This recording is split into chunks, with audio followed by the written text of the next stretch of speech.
كافي عبد كافي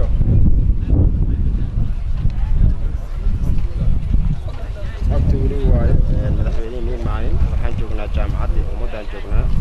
marka wixii xog marka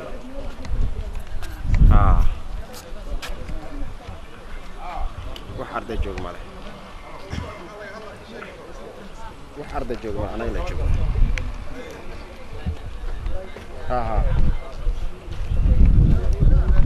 مدي كلا بعد اسك لا كعنا كهير اي قاعد اي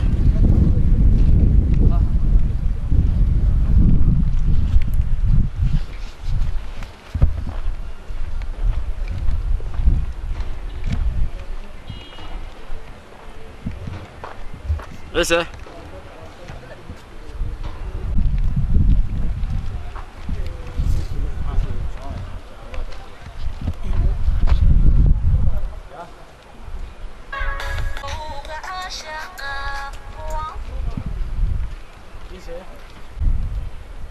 ده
جرات سوما إذا شو تاير تياو كده على غير ما إنجنير فهم إنجنير فهم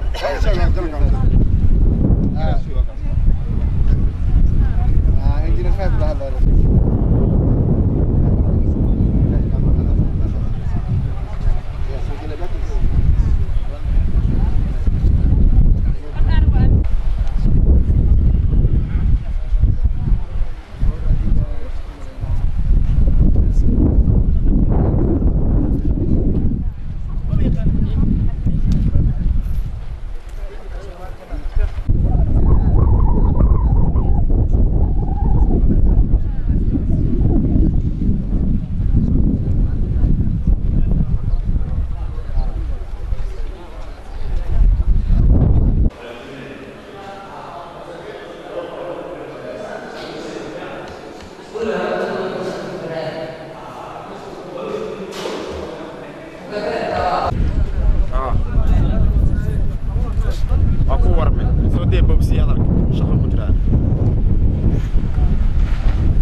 ماشي أنا وحي هذي توصف وسكر هي أصل خير تضرب السكر هذي أنا أفضل سكر هذي هذا حب حبة كده بيا وهذا حب وارك ضار أنت كلا ولا فوجي أنت ما هذا وحى خدت جاي أنا هو كعمل صومعة لسان وأنت حد عن كها أنا حرمت وين هذا جاي وحلقة 1000 كيلومتر كنت نوعة ساعة 1000 كيلومتر سان 1000 كيلومتر سان 1000 كيلومتر وحرمت وينيت جامعة مقدونة هذه هذه كل سنة وصلنا مركب والكان قطع النط كان جلسنا هذه النط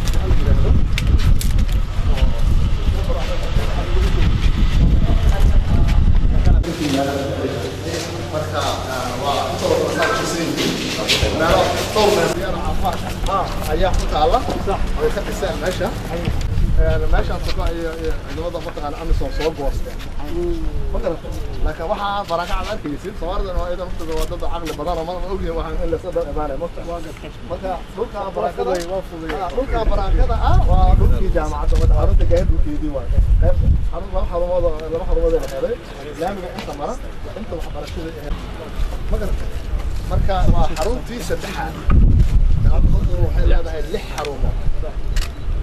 أقوي وطن يعني شو لما كنت على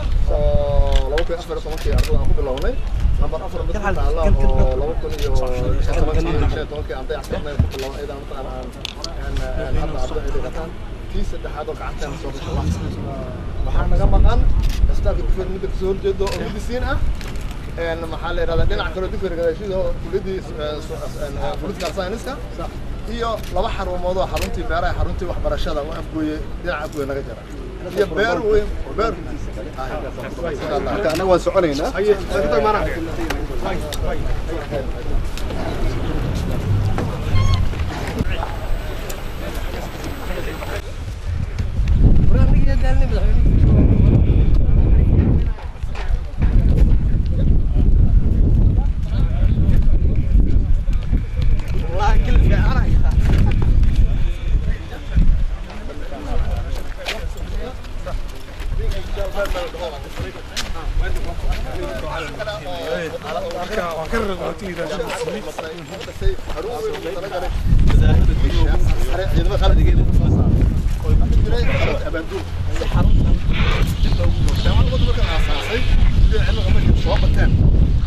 حلا بديو كل ورق هل ورق اسمها بدي معها هذا هذا جامعة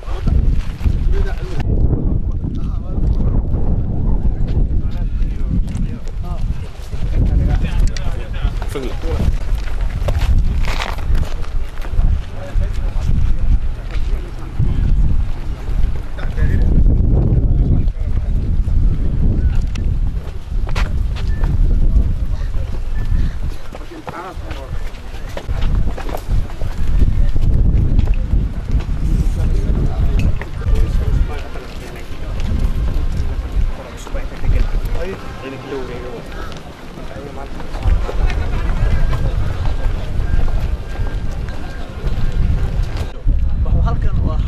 jaamacadda ummadda u yimid inuu qiimeeyo xaaladda jaamacadda isagoo ka duulaya in dadweynaha la gaarsiiyo adeegyadii dowladda oo ay ka mid yihiin waxbarashadu taasoo ay ka mid tahay in loo furo xarun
Chancellor of the National University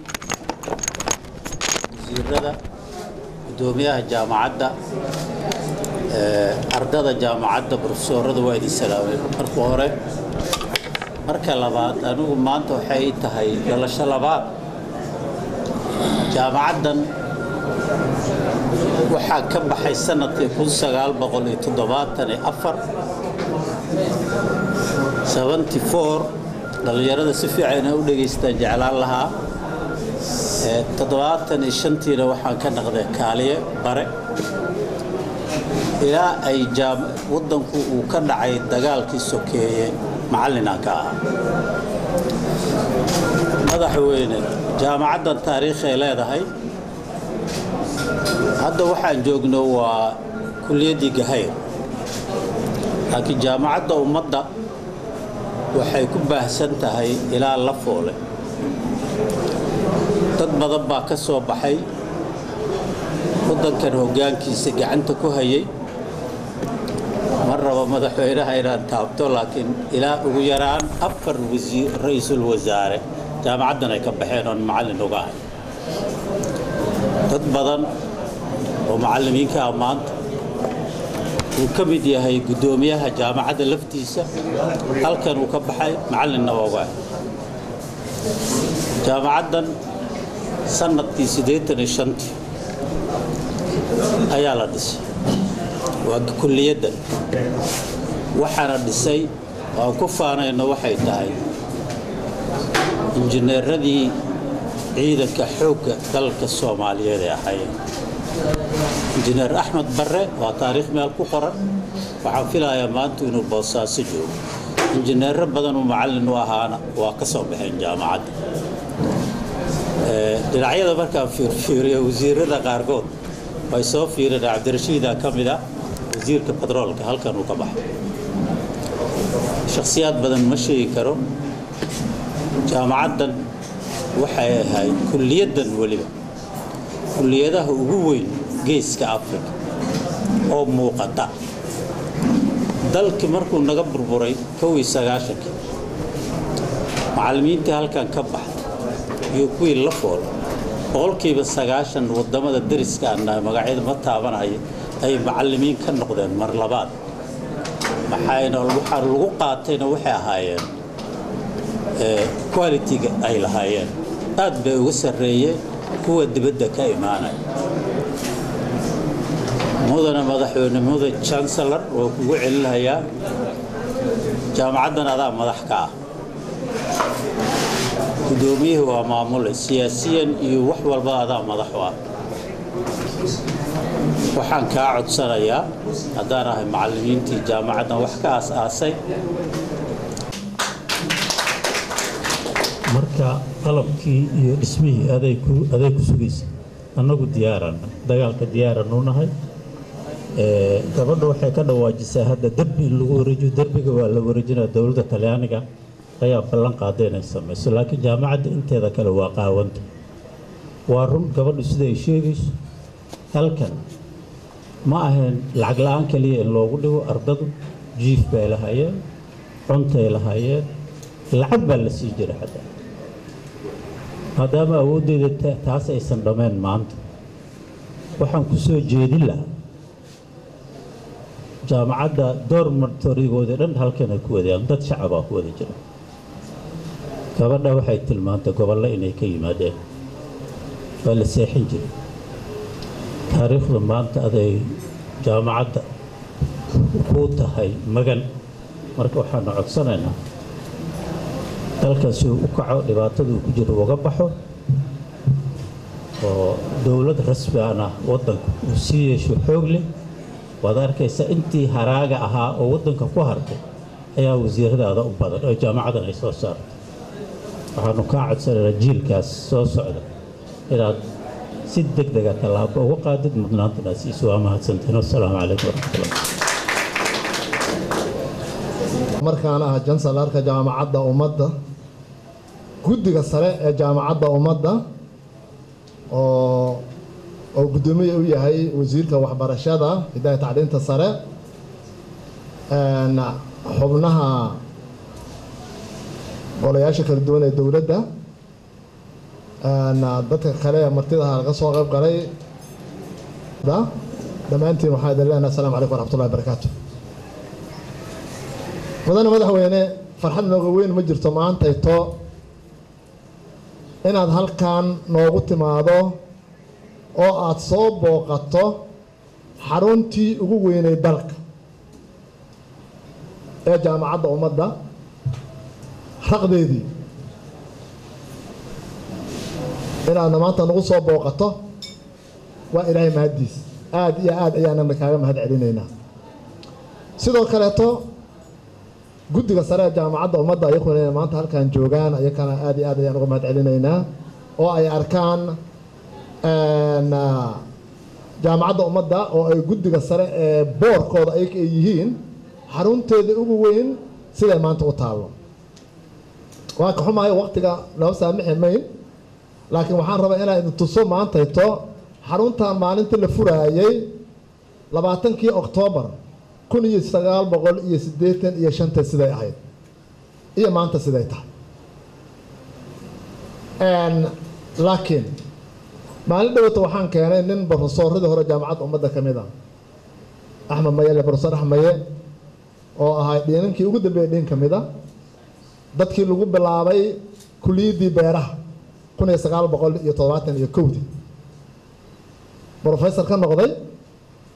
ilaa dhin gaaray waan keenay wuu ooyey waan aamusi waayay waxaan ku yiri professor 400,000 oo qofood oo nafaan dilna naga maqan wax burburay oo material ah waan dhisa karnaa ha ooyin waana dhisa karnaa mudana madaxweyne xaruntani dad badan waxay yaqaanaan jaamacadda Gahir waxa ay u noqotana waxa weeye kulliyadaha ugu badan ee jaamacadda ummadda kulmi jirta waxa halkan xarun ay u heeday aska bilaabo anigu kulliyadaydii kulliyadda xanaanada xoolaha kulliyadda injineeriyadda kulliyadda laamaha cilmiga geologiga iyo chemical engineering iyo bioscience-ka kulliyadda sharciga kulliyadda dhaqaalaha kulliyadda muxuu ahayto luqadaha todobada kulliyadood ay xarun u ahayday sidoo kale waxay xarun u aheeday xarunta jaamacadda ummadda administration-keedii dhexe ay xarun u ahayd waxaa kaloo ku yiilay library-ga ugu weyn jaamacadda ummadda ay aheeday ay halkan ku yiilay waxaa ku yiilay madbacadda ugu weyn ee markii farta laga qaaday ee la rabay buugaagta guddi baa la saaray la rabay jaamacadda nafteeda in la Soomaaliyeeyo marka buugaagta cilmiga inta la turjumo la soo saar ay koo Soomaaliya qorshahaas socotay ay halkan marka ay wahaday xarun u ahayd maanta inta marka anaga waxaan joognaa xarunteena hadeen nagu soo wareegtay baraaka ka dhisnaya mudul ka dhisnaya maxaa la yiraahdaa wax alla aan ka dhisnay inaan dhulkeenii aan ku soo wareegnay nagu soo wareegtay insha Allah ta'ala wayna dhismaysaa example waxa ay ah haddaan maanta intu si karma soo waa ficnaa laheeday xarun number 4 noogu taala oo maalintiina lagu wareejinayo si aan u galnaa weyna jiqda ka dhisan xarunta iska uu qabso ardayda jaamacadda mataqaanaa $5 ay dhibeen waalidiinta lacag ay bixiyeen dadka mataqaanaa muxuu ahaa zucamada aan naqaano xogaa shaxaadnay ayada oo shilin dawladdu leedahay aysan gelinin iyada oo shilin hay'ad najmiga aysan gelinin yaan xaruntii dayactirnay maantana waxaan ognahay wasiirada qaar badan oo kamid ah arkeena waa namuudaj lagu tilmaan qaadan karno ayadana waxaan rabnaa in muxuu ahaa ay noqoto bilow saas oo kaleeta ah anagoo ka duulayna waxbarasho inay muhiim tahay laakiin sartu muhiim ma aha inta haddaan iraahdo waxaan rabaa dadka dhalinyarada dad badan oo kamid ah jaamacadda ummadda inaysan aqoon taariikhdeeda ina xoogaa dul maro mudane madaxweyne jansalarka jaamacadda 1953 markii lagu wareejiyay wasaayadii Soomaaliyeed inuu xorriye gaarsiiyo ayuu wuxuu dhisay institute sare oo sharciga iyo dhaqaalaha lagu barto iyo maamulka dawladda halka ay jaamacadda ummadda ka soo jeedaa 1956 ayaa waxaa laga dhigay waxaan la yiraahdo University Institute oo labada sano halkan lagu qaato labada kalena lagu soo qaato Talyaaniga markaana jaamacadaha Talyaaniga ayaa aad yani u caawin jiray laba sano halkan lagu qaato labada kaleeto laakiin waxay ahaayeen laba kuliyadood oo kuliyadda dhaqaalaha iyo kuliyadda sharciga bishii December 1969 وليس سنة كعانك عملي 4 maalmood ka bacdi ayaa lagu dhawaaqay la sharciyeeyay waa maanta haddaan projectorka waan haystaa haddii waqti qolaa waa intuu sala dikreetadii ugu horeysay muxuu ahaa dikreeto numberka 6 la yiraahdo ee lagu sharciyey lagu dhisay jaamacadda ummadda markiiba labadii kuliyadood labada dambe loo aajira Itaaliya waa la joojiyay waxa la labadii kuliyadood halkan ku dhameystaan waxaan filayaa raggii groupkii Barso Quluc oo kamid ah malena soo groupkii ugu horeysay oo digriga ka qaatay jaamacadda ummadda Barso Quluc waa kamid ah waa kana labada sano la yiraahdo halkan ku dhameysay ka bacdi 1900 strategical marka fiiriso dawladdu way xisaabtamaysay kuliyadii beeraha iyo kuliyadii kiimikada ayaa la yiri 71 la hirgeliyo madana madaxweyne waxaan rabaa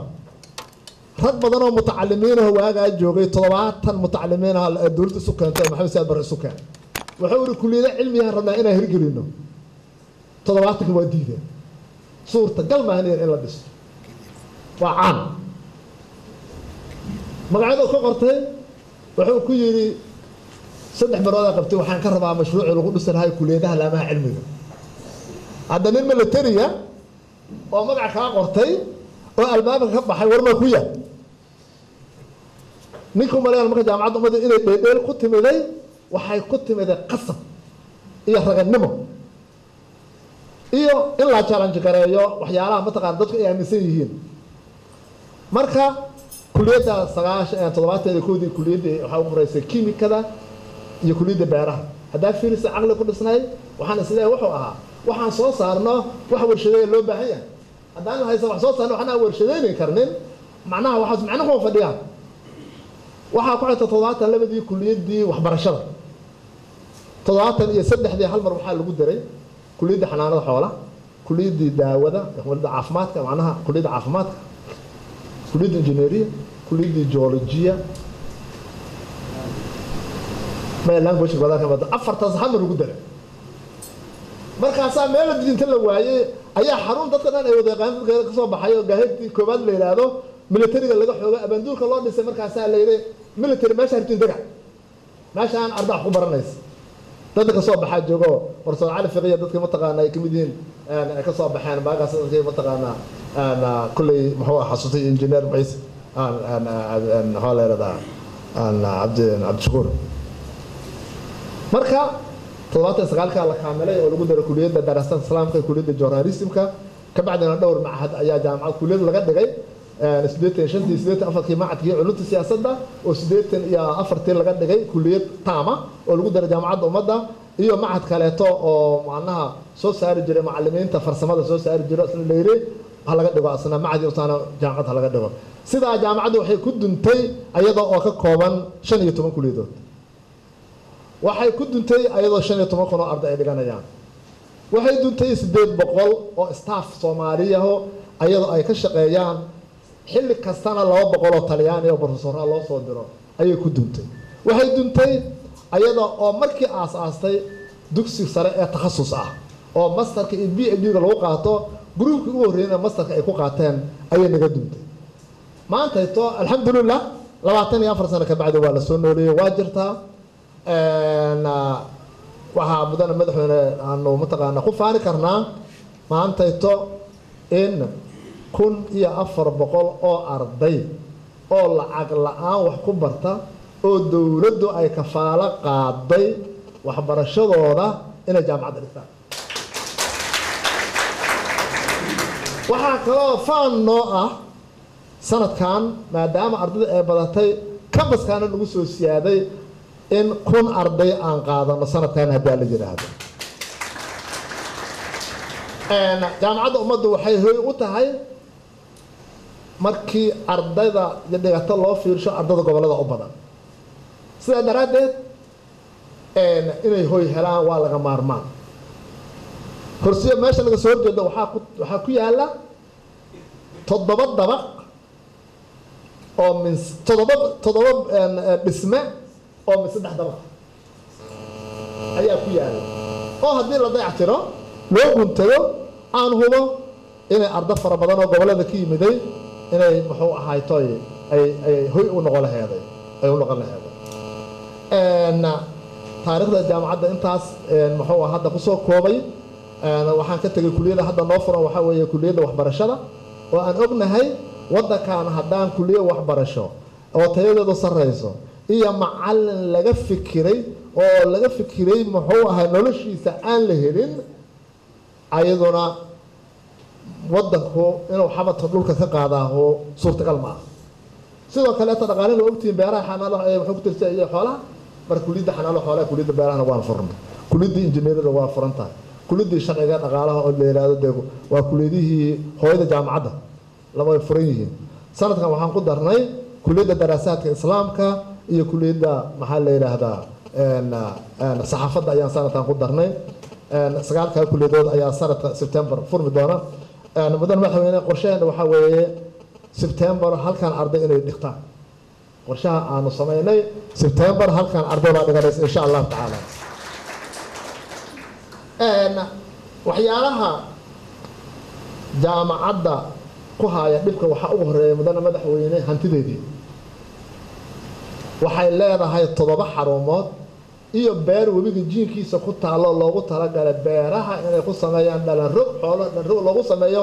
oo 1,000 hektar ay leedahay 1,000 hektar gacanteena kuma jirto xarumii jaamacadda maalin boqol inta waraan u keensatay tiraahdaa ana dawladda hore isiisa sharciga jaamacadda ummadda oo kullay hadda ma taqaanaa la arki doono waxaa ku qoran dhulka jaamacadda wax bixin kara ma jiraan qof bixin karta ma jirto badan madaxweyne maxkamadaha iyo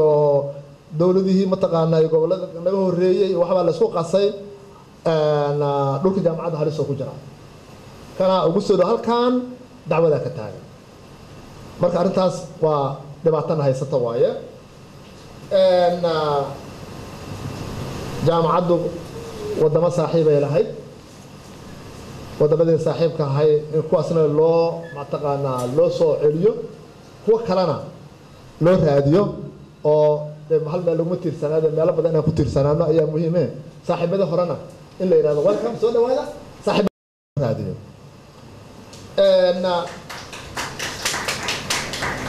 waxaan codsanayaa jaamacaddu ummadda Soomaaliyeed waxay u tahay priority waa meeshii jiilka wax yaqaano ay hore uga soo baxeen haddana la rajeynaa inay ka soo baxdo waddan walbana horumarkiisu wuxuu ku xiran yahay maalgelinta oo ku sameeyo aqoonta waddankii aqoonta aan maalgelin ku sameynin waddan hore noqonaya mudane madaxweyne marka waxaan codsanaynaa in dawladdaada aad ku tirtirsiiso in jaamacaddu maxaa la yiraahdaa muhiimadda ay mudan tahay in la siiyo muhiimadda ay mudan tahay in la siiyo ayaan mataqaanaa ka codsanaynaa waxaa kaloo aan codsanaynaa oo aan rabaa guddiga sare ee jaamacadda waxaa loo sameeyay guddiga sare ee jaamacaddu wasaarad walbaba waxay ku xiran tahay kuliyad مثلا كلية beeraha waxa guddiga wasiirka beeraha lagu daro waxa kuliyada beeraha inuu policy u sameeyo inuu development programka wasaaradda oo u sameeynaayo inuu ku daro inuu barnaamijyada ay fuleen inay ku daraan kuliyada sidaas oo kale wasiirka caafimaadka sidaas oo kale wasiirka maaliyadda sidaas oo kale wasiirka macdanta wasiirka mataqaana cadaaladda wasiirka qorsheynta oo asagana rabo inuu mataqaana muhiimada ugu weyn iyo dalka in loo soo jiido mataqaana inuu ka shaqeeyo marka guddiga horta ay fadhiyaan waxaan ilmaamay kaliya inaan jarankiyada idin sheego waadaama mataqaana boodka idin sii doona jaamacadda waxa ugu sareeya jansalarka jaamacadda madaxweynaha republikada ah ayaa ugu sareeya hay'adda ugu sareeya qofkaas ugu sareeya waxaa ku xiga guddiga sare oo madaxweynuhuna gudoomiye xushmadeed u yahay laakiin wasiirka waxbarashada oo u yahay gudoomiye raktarka jaamacadda gudoomiye ku-xigeen u yahay معناها جودجاس وجودجا لو سمي بوليس جامعة الدجان قرشها جامعة الدجان waxa wasiir loo wada waxa waaye in golaha wasiirada ay kharaad doodaan ay yiraahdaan wadanka inta aan wax barasho u baahan yahay aqoonta u baahan yahay in qorshe mataqaana dalka tigniin loo soo saarnaa marka warka aan qabo inta kuma soo koobi karo mudan madaxweyne chancellor aad iyo aad ayaan maanta kaaga mahad celinaa adiga iyo guddigiisana jaamacadda inaad halkan joogtaan jaamacadda ummadda xarunteeda ugu weyn inaad soo booqataan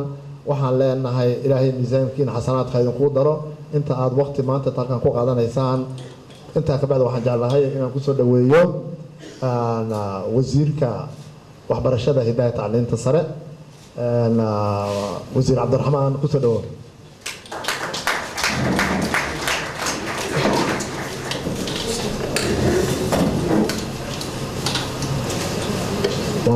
madaxweynaha jamhuuriyadda federaalka soomaaliya mudane maxamed cabdulaahi maxamed farmaajo xubnaha golaha wasiirada ee kasoo qayb galay maanta kulankan muhiimka ah xubnaha labada gole shacbiga iyo aqalka sare ee kasoo qayb galay taliyaasha ciidamada dadka kale kasoo qayb galay maanta kulankan ee sharafta kan aan taaganahay maanta waxay lahayd sawir kan ka duwan waxa aan arkaynay haddii 26 sano dib loo celiyo maanta nala tuso shaashada nalaga tuso waxaan arki lahaynay gabdho iyo wiilal Soomaaliyeed oo halkan si wanaagsan u socdo iyo gabdho iyo wiilal aan Soomaali ahaynba iyo macallimiin iyo professoro iyo shaqaale jaamacadeed aan Soomaali ah iyo qaar aan Soomaali ahayn diversity halkan waxay ahayd xarun cilmi waxay ahayd xarunta ilbaxnimada waxay ahayd xarunta horumarka dalka ayay ahayd hadda maanta waxaan aragnaa sida saameynta weyn oo dagaal uu leeyahay waxaa noogu daliil ah aan dhex joogno xaruntii ilbaxnimada iyo horumarka dalka waxaan u rognay meel ma arkaysaa ciidan uu fariisto oo laga waardiyay dalka meel ay noqotay bahallagaleen ah taas waxay la tahay murugo aada weyn laakiin haddana rajadu way taallaa meeshii aniga waxaan aaminsanahay haddii soomaalida isku tashato in ay isku filnaan karto 12 maalmood ka hor maanta waxay ahaaday exactly 12 bishan maalintii xarunta jaamacadda ay dib ugu soo noqotay gacanta shacbiga Soomaaliyeed ama xukuumadda Soomaaliyeed muddo 10 sano ah oo ciidan uu haystay iyo ka hor dhowr iyo 10 sano kale oo ay haysteen dad iyo siyaabo kale intoo kala duwan loo haystay waxay la tahay aniga waxaa taas ay keenaysaa in ififaale iyo diilo weyn ayna siinayso in Soomaaliya ay dib u soo kabanayso in Soomaaliya ay ka soo baxayso jahligii iyo dagaalkii iyo dulligii laakiin maanta iftiin ونو بحايا إن حرميه البحنمدا حرميه waxbarashada heerka ugu dambeeya ama heerka saddexaad oo lagu diyaarinayo dad Soomaali ah oo horumar keeni karo in maanta aan ka fakarayna sidii aan u soo ceshalahayn aan u horumar lahayn aniga waxay la tahay mas'uuliyadda ugu weyn waxay saaran tahay dadka Soomaaliyeed 12 milyan waxay saaran tahay qof kasta oo Soomaali ah waan ognahay in dawladdan cusub ay qaadatay siyaasad ah Soomaalida isugu filnaato waxaan aaminsanahay aniga in halkan ay noo hagaajiso ay noo dhisto ay noo qurxiso aan soo galno waxay la tahay haddii taas aan ku riyoonayno waa inaan xaggaas dhignaa cidda wax laga sugaayo halkan inay horumariso ay ku soo celiso sideedii hore waxay la tahay waa Soomaalida taasina waa wax suuragal ah oo la sameyn karo waxay u baahan tahay ku talagal commitment iyo in aan anagu ka fakarno aan isku filnaano in aan waxaan keeni karno xarunta jaamacadda waxay la tahay inaan wax badan aan ka sii taabto technically in aan technically hoos u sii galo waxay tahay goorta la aasaasay waxaa noogu filan hormuudka ama rectorka jaamacadda laakiin waxaan rabaa kaliya inaan iraahdo haddii ay Soomaalidu dhowr iyo 20 sano la soo dhaafay ay u barteen ama ay caadaysteen in waxba aysan qabsan karin waxay la tahay aniga in fikirkaas la bedelo ceebta ugu weyn ama sharaf darrada ugu weyn waxay noqonaysaa markii aan aragno jaamacaddan oo darbigeedii la kala furfurtay bulkeetigii la qaatay markaan aragna siliga ku xeeran oo intii la jarjartay oo waxyaabo kale la rabo in loo isticmaalo waxaan arkaynaa markii intii la soo galo oo inta yar oo hadda qolooyinkan ay nooga tageen oo shaqaynaysa ay shaqayn wayso aan maintain garayn wayno taasi waa sharaf darrada iyo ceebta u weyn oo nagu ma arkaysaa shaabadaynaysa in aanan waxba qabsan karin waxay la tahay waxaan hadda haysanno waa in ay meesha yaallaan suuragalna ay noqoto in hore loo sii wado aan la aqbalin in taaka jaamacadda ka mid aan la soo gelin markii laga baxay kadib aan la aqbalin wax yar oo material jaamacadda ay leedahay in aan la qaadanin taas hadday timaado waxay la tahay aniga in markaas ay nagu xaqiijinayso inaan waxba qabsan karin ciidamada booliska Soomaaliyeed waan ogahay aad ay u dadaalayaan waa dadkii ma arkaysaa kala wareegay dadkii hore meesha u sii joogi jiray aad u mahadsan yihiin waxbarashada si xoog leh ayay mar walba noo saacidaan iyo hay'adaha kale oo dawladaba waan ku mahadinaynaa mudan madaxweyne waxaan rabaa inaan intaan kugu soo dhaweyno ka hor aan wax yar kaaga sheekeeyo hiigsiga aan ka leenahay waxbarashada dalka annaga hiigsigeena wuu fog yahay hiigsiga aan ka leenahay waxbarashadana iyo jaamacadda ummadda ay ku jirto waa in aan helno nidaam waxbarasho oo keeni kara wadajir bulsho kaas waa meesha ugu dambeeyo aan rabno waxaan rabnaa nidaam waxbarasho oo horseedi kara wadaniyad nidaam waxbarasho oo horseedi kara nabadgelyo iyo nidaam waxbarasho oo horseedi kara ilbaxnimo waxaan rabnaa inaan abuurno wasaarad waxbarasho iyo jaamacad awood leh oo shaqaynayso oo ay hagayaan siyaasad iyo shuruuc ma arkaysa ay leeyihiin jaamacaddaas iyo wasaaraddaas waxaan rabnaa inaan samayno waxbarasho loo siman yahay oo si fudud loo heli karo ilaa iyo mustaqbalka inaan taas aan samayno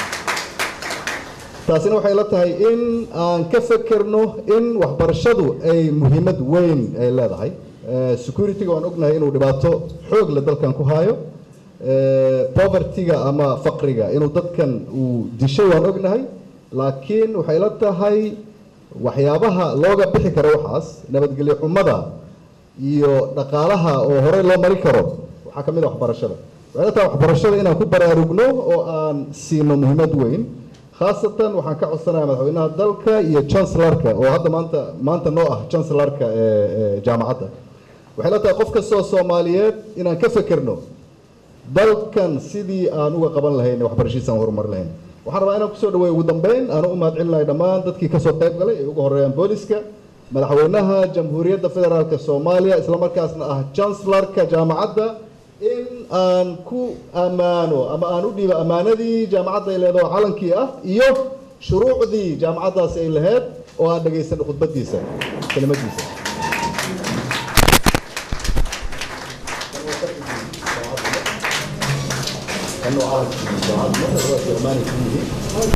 كاربنا إن موشة سيدا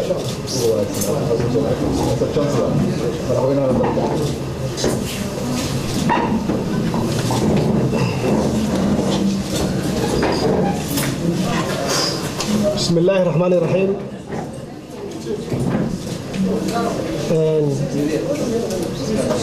جميعها جامعة محمد الصوماليات بروفيسور جمعالي iyo guddiga sare ee jaamacadda oo ay qayb ka yihiin golaha wasiirada taliyaha ciidanka labada aqalka sare iyo golaha shacabka iyo dhalinyarada ardada jaamacadda iyo bahan saxaafadda assalaamu calaykum waraxmatullaahi wabarakaatu runtii maanta waxaa sharaf weyn ii ah in jaamacaddii 40 sano ka hor sida uu sheegay 50 sano ka hor la asaasay hadda inaan ku jirno soo celinteedii dhismaheeda inaan ku jirno maanta inaan u dabaaldegno xaqiiqiyan taariikhda ee jaamacaddan ay lahaan jirtay markaan ka hadlayo taariikhda jaamacaddan waa jaamacad da'weyn dadka yar oo nagala jooga waa ragga halkan fadhiya intooda badanna waxaan qiyaasaya bacdama jaamacaddu da'weyn tahay inta yarta nagala jooga waa intaan intii kale Allah u naxariisto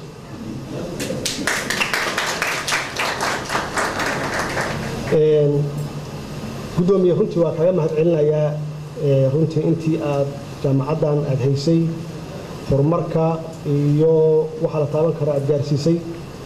xaqiiqiyan waxaan ka hadlaynaa waxay tahay inaad sacrifice samaysay oo meel aan jirin aad wax ka bilowday adigoo aanan budget lahayn adoon dhaqaale u haynin kaliya macnaha jaceylkii aad u haysay meesha wax ku baratay iyo inaad dib ugu celiso ummadda Soomaaliya waxay ku gashatay inkastoo dalkan dadkii wax bartay oo jaamacaddan ay ka tahay ay ku soo barteen free lacag la'aan ku soo barteen hadday noqoto buugaagtii la siiyey hadday noqoto duruustii ay qaateen hadday noqoto deegaankii iyo cuntadii iyo xitaa loogu darayba mushahar loogu daray marka runtii waa kaaga mahadcelinayaa inaad u soo noqotay adoo fursado kale haysan karay oo aad sacrifice u samaysay oo weliba aad u yeertay dadkii adigoo kale ahaa inay iyaguna ay bixiyaan deyntii dalka uu ku lahaa waxaanan runtii aan dhiirigelinayaa dadka ka haray oo yar ilaan waxaan ka hadlaynaa waxa waaye qaloocow da'diisa isaga kale nagala jooga ilaahun baa ka weyn marka dadka yaroo haray inay ku soo biiraan jimcaale oo ay runtii dhalinyarada soo baxayo mustaqbalka Soomaaliyeed ay kala soo qayb galaan inay waxbaraan dadkooda khaasatan dhalinyarada ah waa ku faraxsanahay in la yiri jaamacaddan waxa lagu qaataa dadka lagu qaataa imtixaan iyo tartan boqolkiiba 90 wax ka badan inay ka yimaadeen gobolada macnaheedu aysan ahayn 4.5 iyo yaa lacag haysta aysan ahayn annaga dawlad ahaan waxa weeye waxaan ugu ballanay inaan sii xoojino in aan maxaan ku raahdaa kordhino hadduu ilaahay waxna siiyo inaan kordhino maxaan iraahdaa budgetka ama miisaaniyadda jaamacadda sidii annaga aan wax u baranay oo fursad aan u helnay aan u siino dhalinyarada aan dhalnay oo ilmaheenna ah ee fursadaas kale u helaan taariikhda waa laga hadlay waa sheegay dadkii horaa meeshan joogo ka sheekeeyay taariikhda jaamacaddan iyo in ay ka ahayd kaalinta qaadatay in ay tababarto ay soo saarto aqoon-yahanadaas oo ka qayb galay ama loogu talagalay oo loo train galay inay ka qayb galaan dhismaha iyo horumarka dalka iyo inay la tartamaan dhigooda caalamka jooga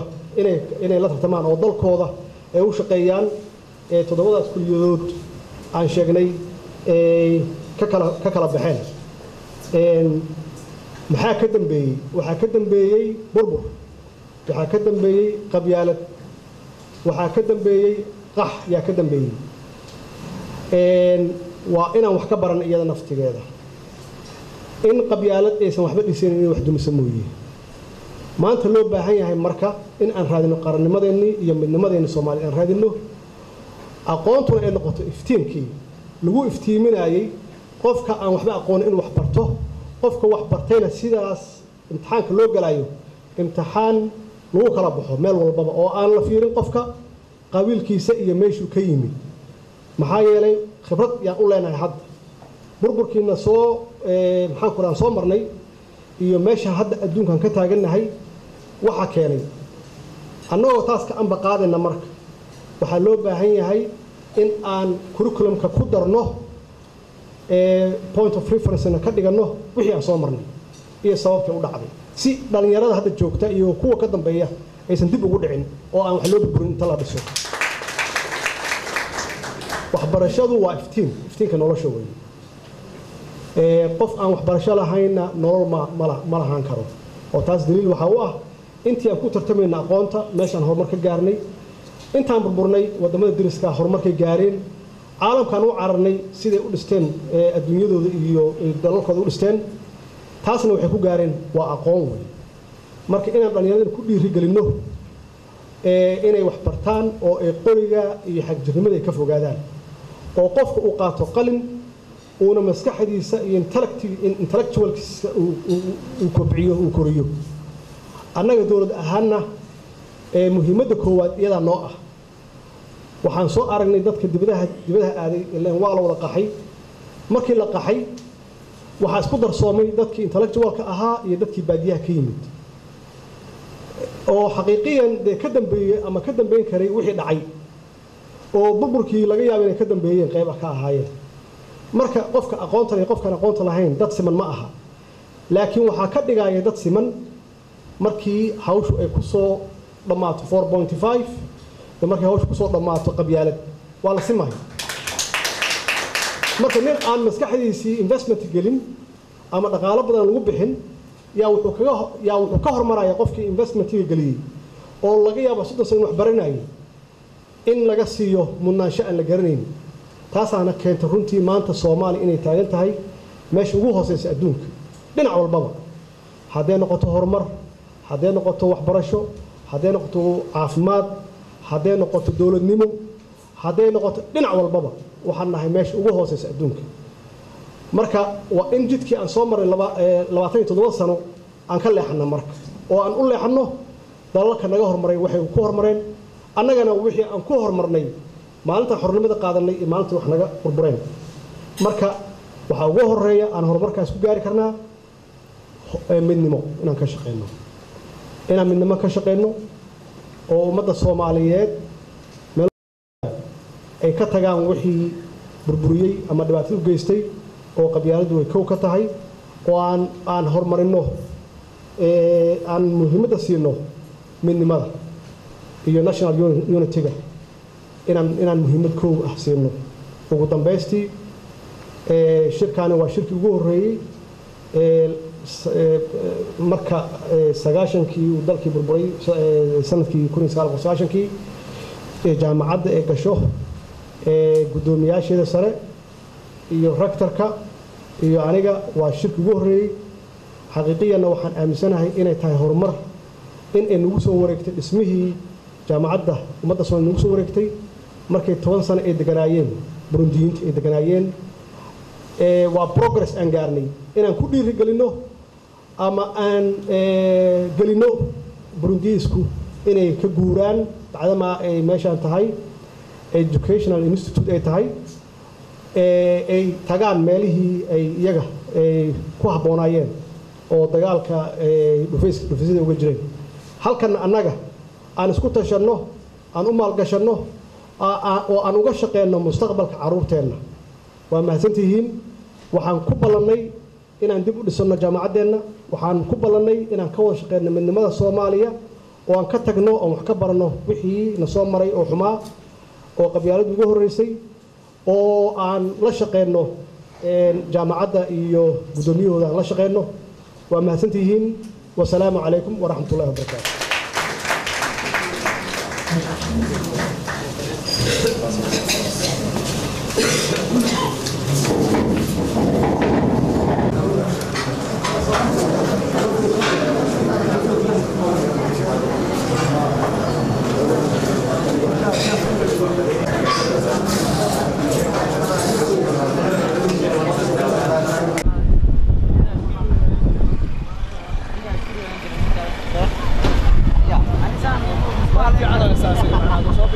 عسكري